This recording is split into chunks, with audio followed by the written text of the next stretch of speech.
Today on Cinder's Playground, we're going to be talking about the flagship show on Cartoon Network, and that is Rick and Morty. It's going to give you a brief synopsis of the show's history and what we think about it and why we like it so much. So, stay tuned.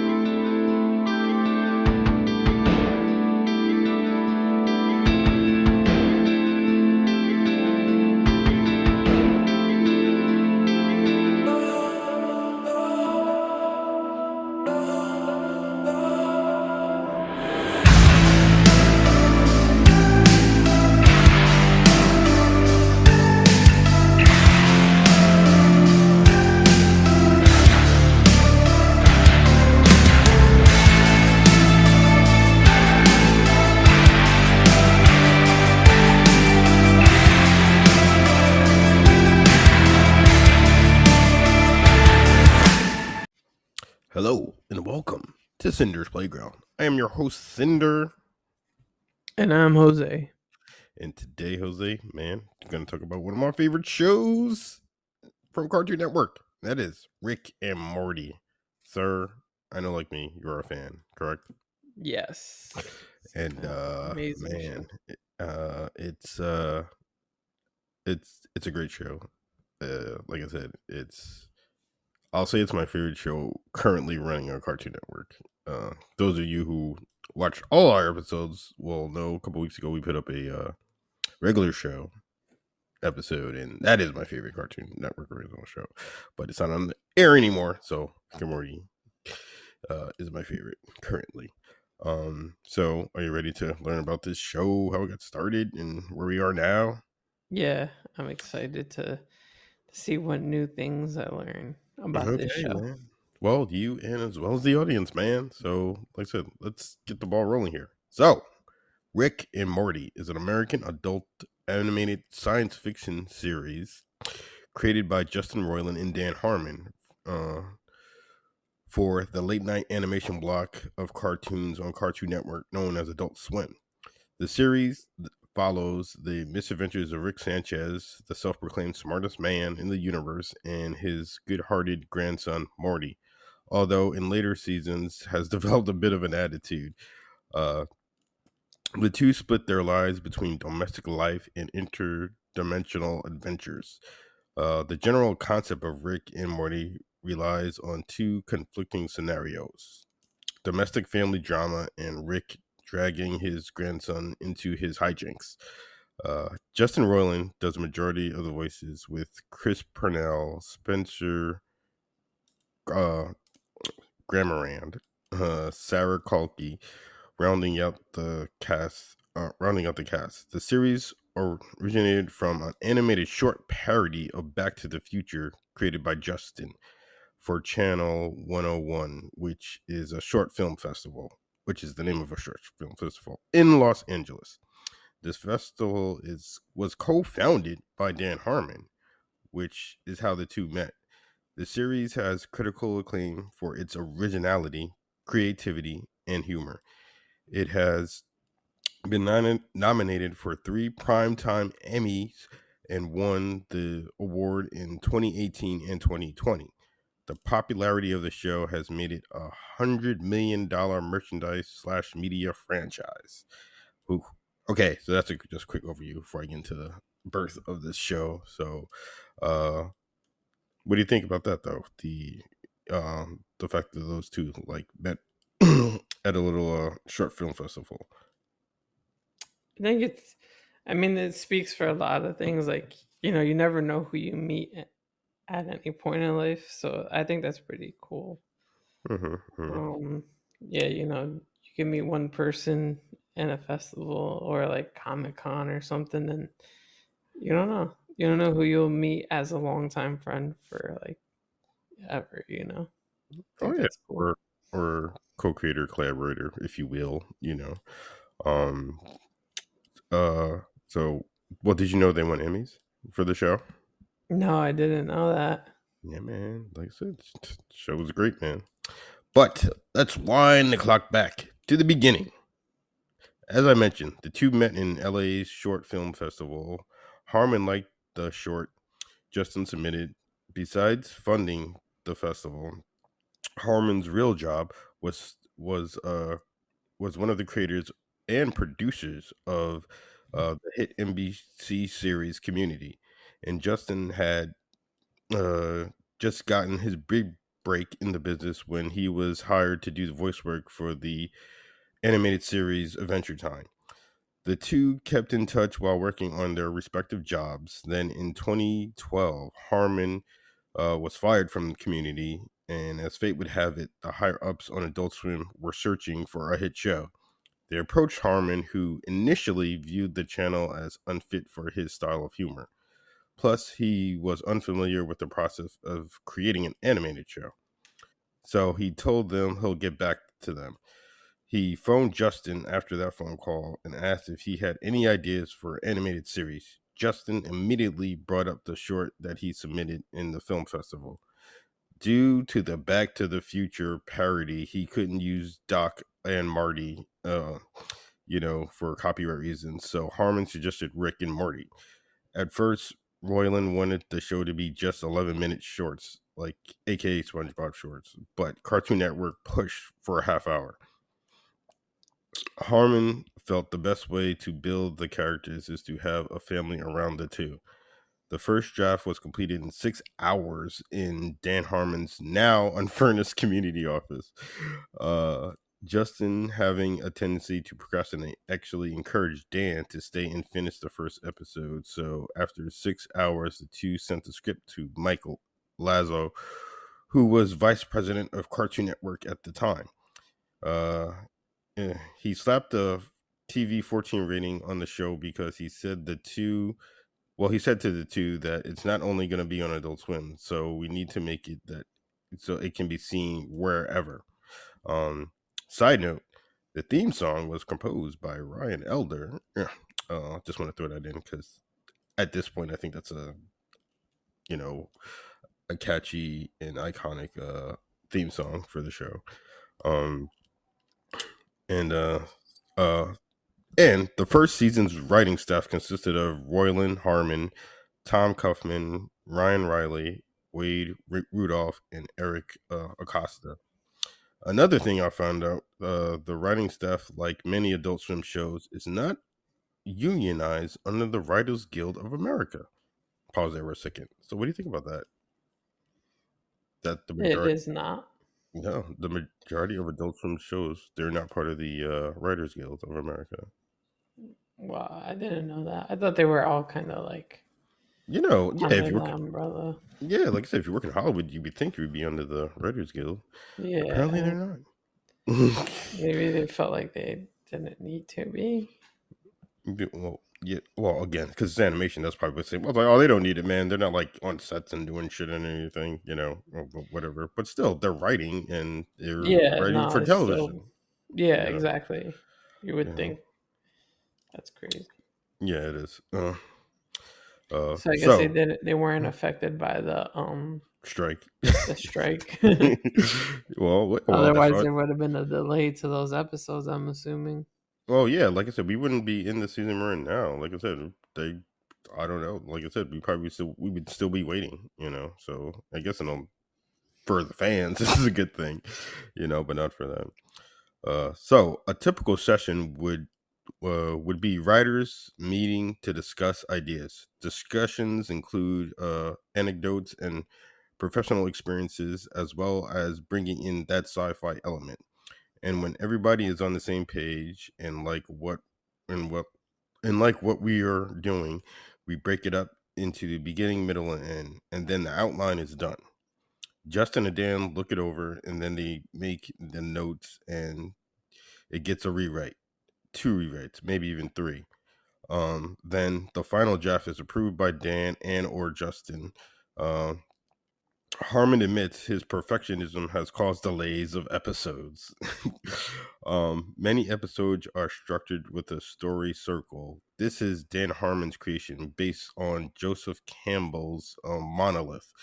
uh, aka the hero's journey. Look that up. I actually looked that up when I saw this. I was like, oh, okay, so it's a formula they're what you call it using to structure each episode. Uh, like I said, you can do a quick Google search, and like I said, you'll see a guy in the middle, and you see a circle around him with words, and like I said, so it all comes full circle, so to speak. Um, Oh, mhm. Harmon also emphasizes not using old tropes from the show's past. When we did the first season, we wrote episodes out of order. For example, the second episode we wrote was Rick Potion number 9, which was scheduled to be the fifth episode. Animation is done using Toon Boom, which is a software that is economical option to to traditional hand drawn animation. Post production is done in Adobe After Effects, and backgrounds are done in Adobe Photoshop. And production of animation is handled by Barrel Entertainment, which is based in Vancouver, Canada. All right, I'm gonna stop there again for a second. So, what I mentioned to you, like after the first recording, like I said, because I feel, and I know I'm not probably 100% on this, but I feel like a lot of animation we see nowadays like get shipped to Japan to be animated, but Rick and Morty uses American-based companies. What do you think about that? I feel like that's cool. Like they're just. I mean, it says it's more less labor intensive, right? Mm-hmm. I Well, mean, yeah, because like hand drawing that takes forever, yeah, I could But only imagine. yeah, because you have to sketch each character's movement second by second. Yeah, that's a So lot of drawing. yeah, I seriously. mean, I'm So not the best drawer. I think I would hate that job. You know, definitely. you mean to tell me I gotta draw this like 80 times today, and it's only for like a 5-second clip? Yeah, seriously. Yeah, I would lose it. uh so in 2013, an interview with Justin acknowledged the fact that he is heavily influenced by The Simpsons, Ren and Stimpy, and also he mentions later on in his life regular show and JG Quintel and JG Quintel's art style from that show and sense of humor. He also says all He also he also says the all of us are around the same age and grew up on The Simpsons and Ren and Stimpy. So of course some of what we're working on is going to slip into what we're writing.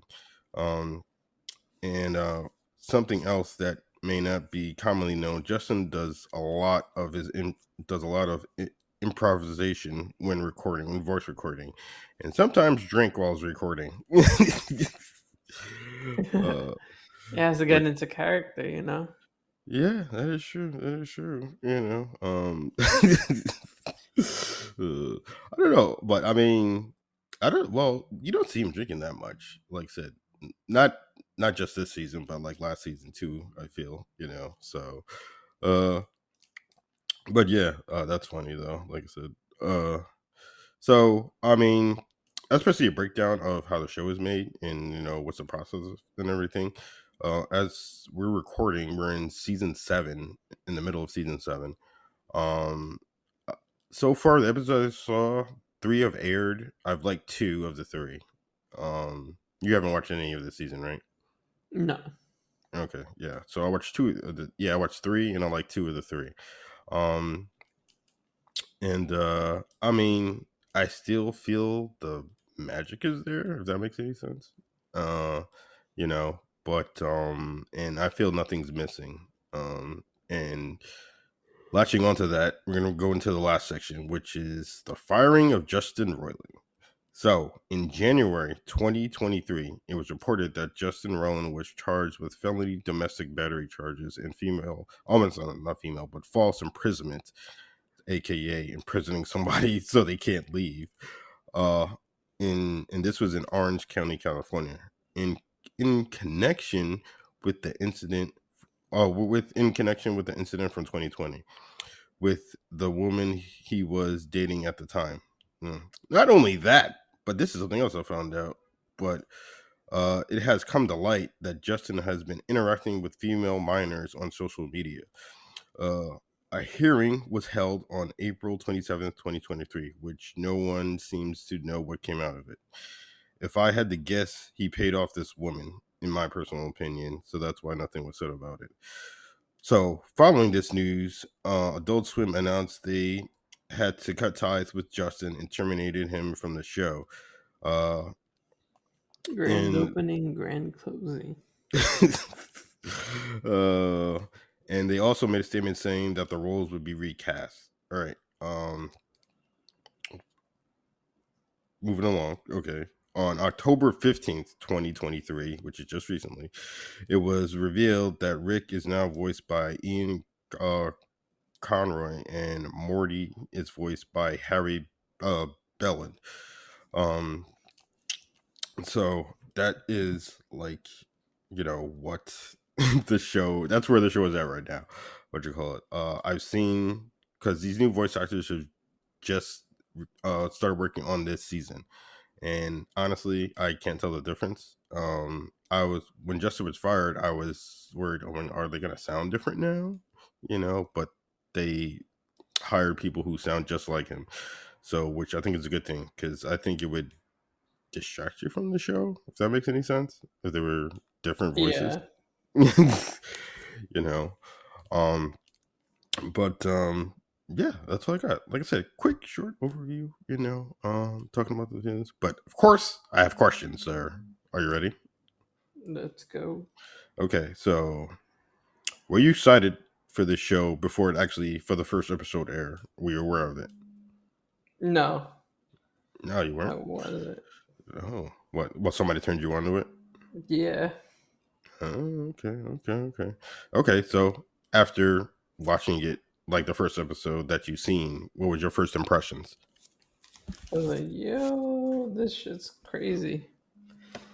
I didn't see it in order. Like, I think the first episode I saw was kind of like the pick for Rick Okay. episode.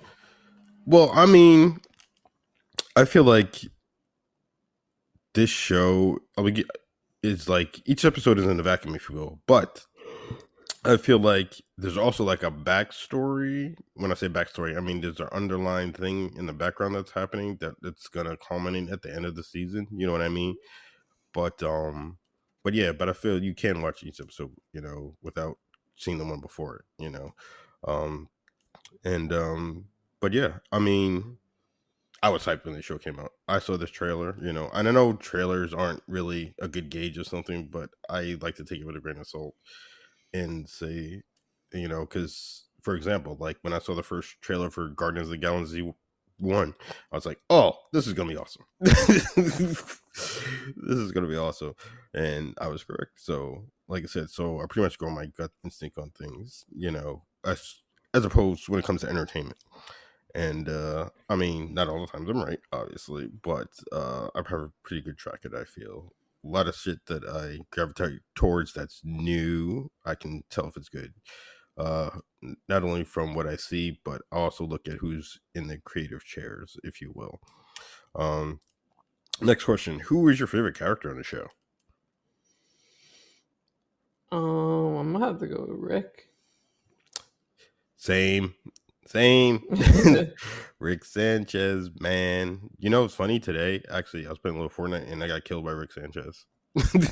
Damn, I bet you weren't even mad. I was like, nah, well, it wasn't. I was like, well, it's Rick, man. Like it's Rick, He you gets a know. pass. You're like, he gets a Yeah, pass. that's Rick, man. Yeah, man, smartest man in the universe, man. But you only Fucking get one pass. That's yeah. it. Definitely, okay, serious question. So what are your whole thoughts of the Justin Roiling thing now that not only did I break the news to you about the wife thing, but now this other new thing where he was interacting with minors on social media. Come on, give me your thoughts. um, yeah, unfortunately, as talented as people are, um, that doesn't discredit them being pieces of shit. Yeah. um, and it kind of sucks, but that's the reality of it. And, Um, and it just sucks because I mean, you see it here, you see it there. He's not the only one, and he's not the first person to ever have to go through that, and he's probably not going to be the last oh because no. Oh, you well. know, Oh, well, I like I guarantee you in said, 6 months, a story will come on to some other Hollywood person in Hollywood, either raping a woman or having interactions with minors. But yeah, I think it yeah, goes back to what I said. It's just like I think some of these people, if they're on something that's hot, they feel like they're untouchable. It's like, well, I'm on his show. exactly, Like I said, man, people love me. I can get away with anything. yeah, Just like, no. No, that's not how that works, man. That's not how yep. that works. You They're know, gonna learn the hard way, yeah. So but like I said, so now, like I said, now nobody's gonna hire him because he has this on him now.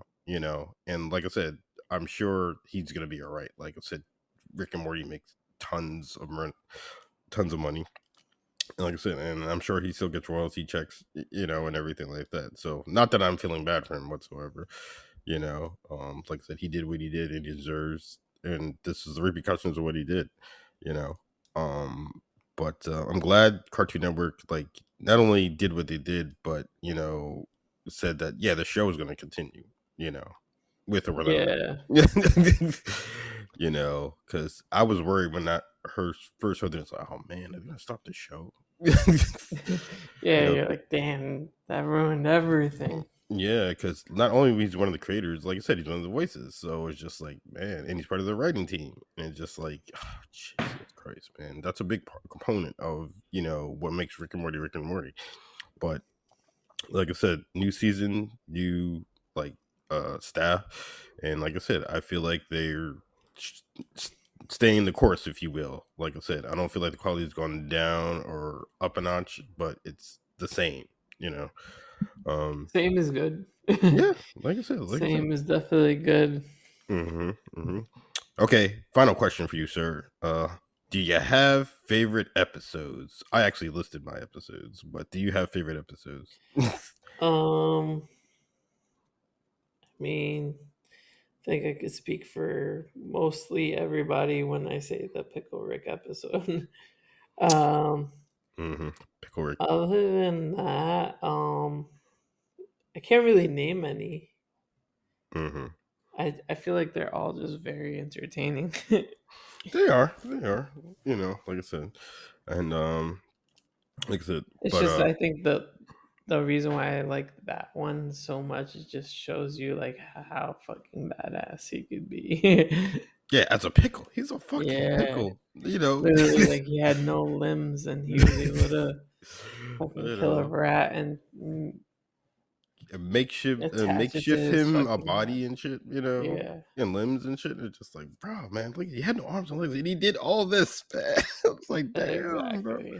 I was like, oh, but all right. So I'm gonna give you some of my episodes because I actually sit down and did the research for these and everything like that. So yes, Pickle Rick, that probably my favorite episode, and that was in season 3, episode 3. Um, just awesome, kick ass episode, man. Another one of my favorites is Rick Potion number 9, which I mentioned before. This is also AKA known as the Cronenberg episode. Those of you who are horror fans know who Cronenberg is. His movies do a lot of body horror. And then there was a lot of that in this episode. Um, and when I say Cronenberg and you say body horror, movie that comes to my mind is The Fly, which I told you about that, right? Yeah. The Fly. I told you that's the one film I can't eat anything when I'm watching it. Yeah. um, so that to give you indication how gross his movies are, and everything like that. And Rick and Morty, obviously they're fans of his, so they incorporated that into this episode. So I just like the fact that they did that, and yeah, they stay true to his format, man. Less body horror for sure. So I like that episode. Um, and that was in season 1, episode 6. Uh,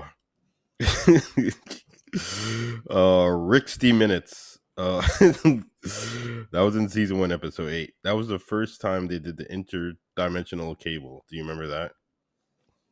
No, Okay. no. No, they did a few of those. That's kind of like, you know how the Simpsons has like the Tree House of Horror episode like every year. Oh, So their thing is the interdimensional cable. So this is when like Rick and Morty are like on the couch, and then of course, being Rick, the smartest man that he is, his cable box is not just cable. He can get shit from other dimensions on his TV. So they're watching like shit from other galaxies and shit like that. And it's just like little yeah. shorts, you know, and they're like little shorts, and then he'll change the channel and it'll be another like freaky ass show from another dimension or something like that. It's it's good and it's creative and I love it. So I think they did three of those so far. So maybe we'll get one this year. um oh, that's the other one I got. Oh, something wicked comes this way. Oh, that was season one episode These titles alone are top 20. notch. No, I love them, man. Like I said, they're used like famous sayings and just put Rick. So yeah, something wicked comes this way. That was in season 1, episode 9. This is the one where Summer gets a job working for the devil. Do you remember this one? Yeah, yeah, yeah. That one I do. Oh, I That like one that was a one. good one. Yeah. That was good, man. Like I said. And it's so funny. It's funny for multiple reasons, you know. But the fact that like she knows she's working for them and she doesn't even care. She's like, "Yeah, I don't care. I like working here." That your Philly is fucked, bro. Seriously. Seriously. Oh, and another or my last favorite episode is Rick and Morty's Thanksplosion Spectacular. This happened last season. And this was the Thanksgiving episode where the turkeys were coming over trying to take over the world. Oh my god. And Oh, I didn't see this one. yeah. This is last season. And another reason why I like it because the president, since the president's become a recurring character, I really like him. Which is Keith David, who voices the president. What do you call it? Who not only voices the president, what do you call it? He was in The Thing. John Carpenter's The Thing. He was the black guy on that. And then also he does the voice of Goliath from Gargoyles when that was on the air. Oh, damn. So, so yeah, so him lending his voice talents to the show, man, like I said, and the banter between him and Rick, I love. So any episode the president in, I love. You know, he's awesome. That's like an automatic, like 10 points for you right there. Yeah, yeah, definitely. Like I said, I mean, because the first time I saw him, I was like, oh, yeah, I know who that is. You know, but yeah, those are my standout episodes, ones I love. Definitely hit me up in the comments. Let me know what's your favorite Rick and Morty episode. You know, let's go. And I agree with you. I think a lot of people say Pickle Rick. You know, like I said, I mean, I have a fucking Pickle Rick Pickle poster Rick. on my wall. You know, to homage that episode. It's that awesome, man. Really love it, man. Um, it's but I'm assuming maybe when the season's over, you'll binge this like on Max or Hulu or whatever it's on, right? I Yeah, mean, yeah, this definitely. season. I mean, this season. I mean, this season's not over, but like, yeah, when it's all over, I'm sure you're gonna binge it, man. Like I said, Yeah, just I like binging shows like that, like just one after another. well, I mean, they're quick. They're like 10-minute episodes because obviously you got to account for the commercials. So, I mean, not 10 minutes. They're like 20-minute, you know, episodes. Yeah, I You would know? say like 20 minutes, Yeah. 20, So, like I 25. said, you can fly through those in an evening. You know. Um, but I'm definitely glad. Like I said, I'll say it again. That Cartoon Network, you know, we're devoted to the show and keep it, you know, rolling. I mean, well, obviously, I know it's for a financial game because it's probably, if not, is their highest rated show on that channel. And to me, I compare it to like it's their South Park because you know how South Park is Comedy Central's like the show that is their Yeah. show. You know, it's their flagship show. I feel Rick and Morty is Cartoon Network's flagship show. You know, and then hopefully it would continue to be. You know, like I said, I mean, I don't think there's probably anything that'll beat it. You know, well, anything beat it like new, let's say in the coming years, you know, to take that title of like, oh, this is the show, you know. So, like I said, I'm glad they're keeping it going, and I can't wait to see more Rick and Morty this season. You know. Also, you can let me know in the comments what are you thinking of season 7 so far. You know, like I said, out of 3 episodes I saw so far, like 2, didn't like 1.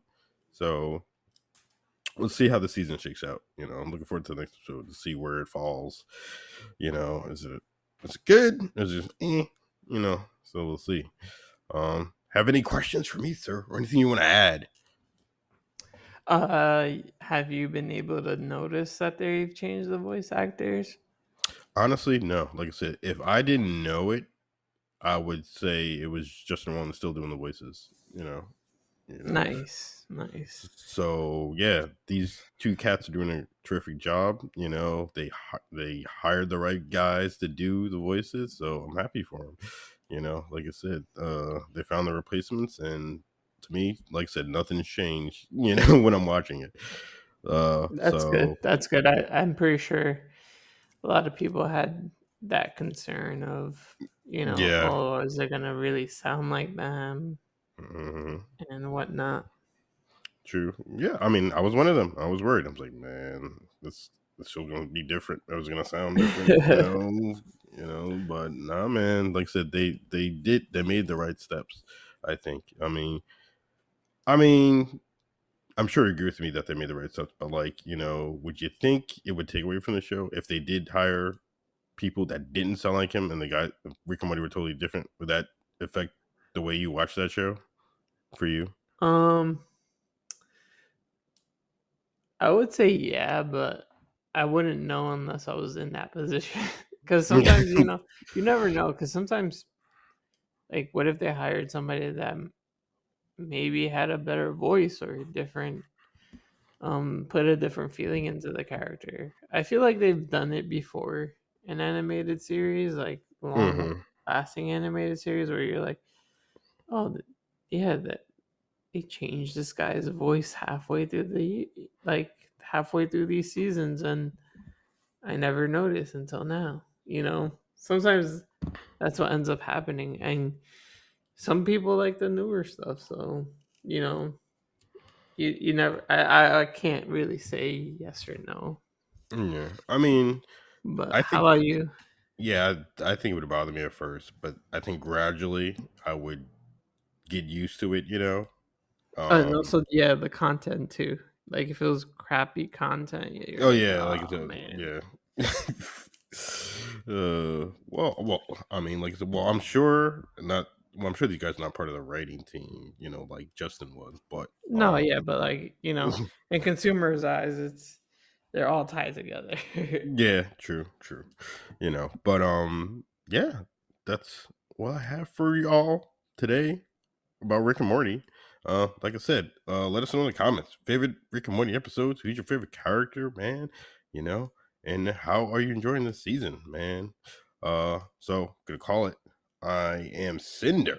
If you want, you can get in contact with me on Instagram at Cinder666. I post about updates about the show here. Also about the show is on the YouTube channel. About this podcast that's on YouTube at Cinder's Playground. And like I said, talk to me about this episode, any episode that you've listened to in an archive, something you're curious about, or show suggestions in general, or just talk about geeky shit. I'm all for that, man. Throw it over to my co-host. And I'm Jose. You can follow me on Instagram at JoseCE90.